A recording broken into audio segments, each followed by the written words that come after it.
સૌથી પહેલાં તો તમે આ દશામાના વિડીયો જુઓ. તમે જુઓ પહેલાં દશામાના જે પણ દશામાને માનતા હોય ને એ તો મારો વિડીયો આ જરૂરથી જુઓ પહેલાં. શું આવી રીતે દશામાનું વિસર્જન કરાય નહીં?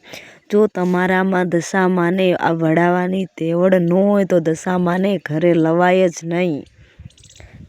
પહેલાં તમે 10 દી એના માની જેમ રાખો અને તમે 11મા દિવસે આવી રીતે માને પાણાની જેમ પધરાઈ આવો. તમે જેમ લાવો ને એમ માતાજીને કામ મૂકવા નથી જતા.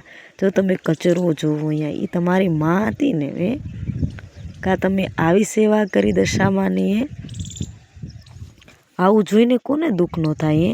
તમે ખાડામાં ત્યાં નાખી આવો દશામાને. કે આપણા દેશમાં મોટા મોટા તળાવ અને નદીઓ તો છે જ નહીં.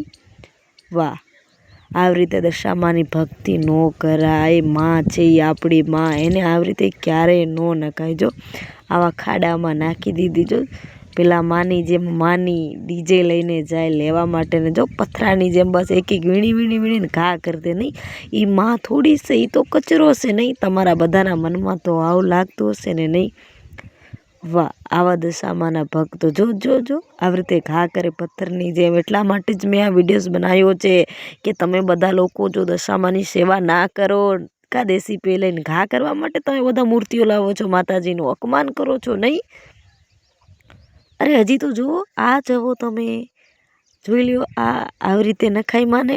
જેટલા પણ દશામાના ભક્તો હશે ને એને આ વિડીયો મારો જરૂરથી શેર કરજો કે એ બધાને ખબર પડશે. નહીં તો ગયા વર્ષે દશામાં નહીં પણ એની મૂર્તિ તો આવશે, દશામાની મૂર્તિ પણ દશામાં નહીં આવે ક્યારેય પણ. જો દેશી પીવાળો ભાઈ જો આવી રીતે નાખે. નહીં ભાઈ, આવી રીતે ન કરાય. આપણી માં કહેવાય માં. મને બહુ દુઃખ થઈ છે આ વિડીયો જોઈને. મેં દશામાની ક્યારેય ભક્તિ ન કરી, પણ તમે જો એ આપણી માં કહેવાય, એને આવી રીતે ન નખાય. જો કચરો, જો તમે કચરો. નહીં, બધા લોકો આવી રીતે દશામાની સેવા અને આવી રીતે ભક્તિ કરે. નહીં, દશામાં કરતાં તમે પાણીમાં ડૂબીને મરી જાઓ.